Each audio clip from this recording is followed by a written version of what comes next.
My name is Tamra Hyde. I have been a backcountry guide and primitive living wilderness survival instructor for over 10 years. I grew up in Memphis, Tennessee, and I've been in the West most of my adult life. I'm currently nomadic for a year and a half now.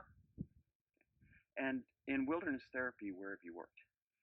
So I started my whole awakening with wilderness and primitive skills through the Anasazi Foundation, which is wilderness therapy based out of Arizona, founded by Larry Dean Olson and Ezekiel Sanchez. And then I've also worked on and off with Wingate Wilderness, which is based in southern Utah, and our field is the Grand Staircase National Monument. Tell me, we were talking a little bit about your introduction to wilderness therapy and primitive living skills, and just tell me a little bit about that. Okay. So people always ask, especially people who knew me before, because I in 2006 I had over 200 pairs of shoes, well over 200 pairs of shoes. I was working in the beauty industry. I went shopping at least once a week, up to 3 times.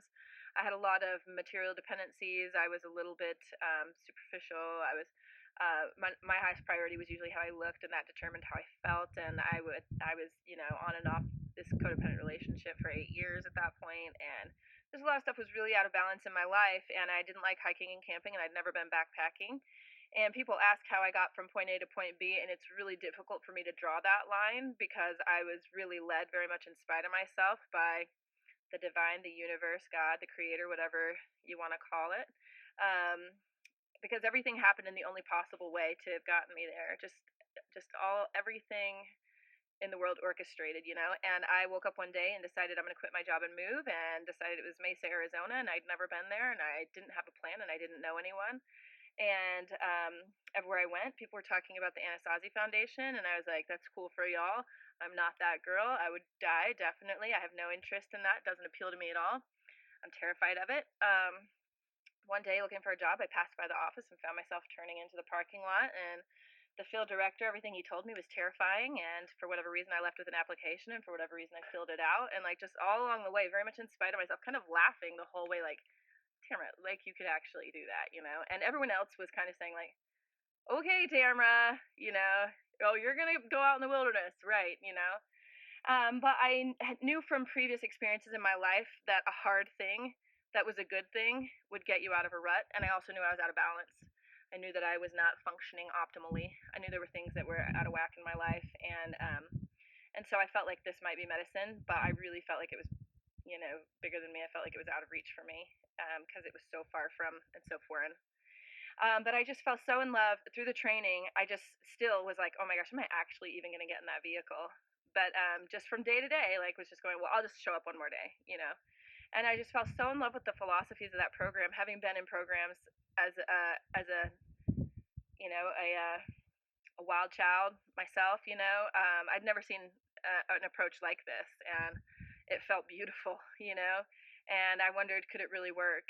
And I wanted to see, and I wanted to be a part of it. And part of our training at Anasazi is to have an Arbinger seminar, and that's these philosophers or people who study human behavior and relationships have written a series of books as well as doing seminars, and just those principles changed my life. That day is a line of demarcation in my life, and so I was like, oh man, this is why I'm here. I just needed to learn this. And I kept, I'll just do the trial week. I'll just do the trial week.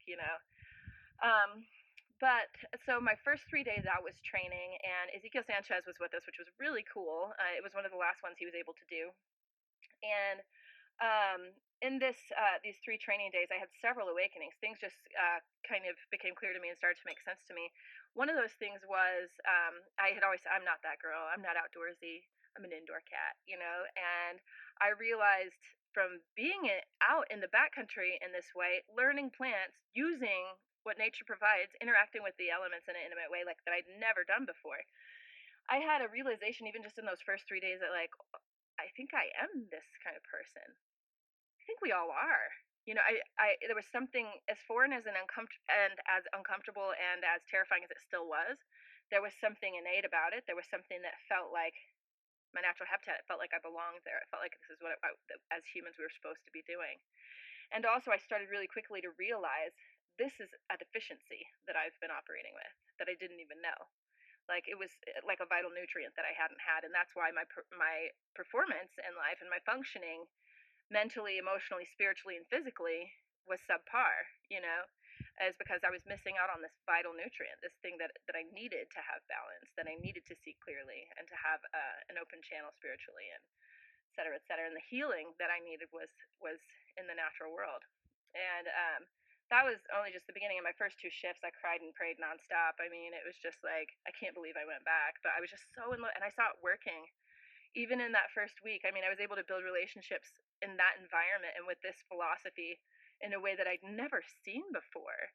And I was in love with it, and I was healing and I was growing. I'm starting to get emotional just thinking about it, because it was just like, just so blessed. And I'm here in the field. I haven't been out here in years, in the field where my life changed, and just like I've had some moments of just my heart overflowing with gratitude that I was led to this, because it's what I didn't know I needed, and it's really defined and changed everything. It was such a transition. It was so transformative. And now I'm a minimalist, which is freedom.